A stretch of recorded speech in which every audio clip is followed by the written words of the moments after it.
Kita-kita ulit tayo mga katropa dito sa lugar na ito March 2 Linggo 7 AM. Kapipi sa beach at para makapag-bonding tayo at saksihan mga bagong kasamahan sa kanilang oath-taking ceremony.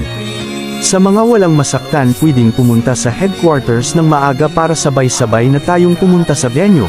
At sa mga gustong mauna na pupunta ang ibang national officer sa gabi ng Sabado para may handa ang venue. Kita-kits tayo dun mga katropa.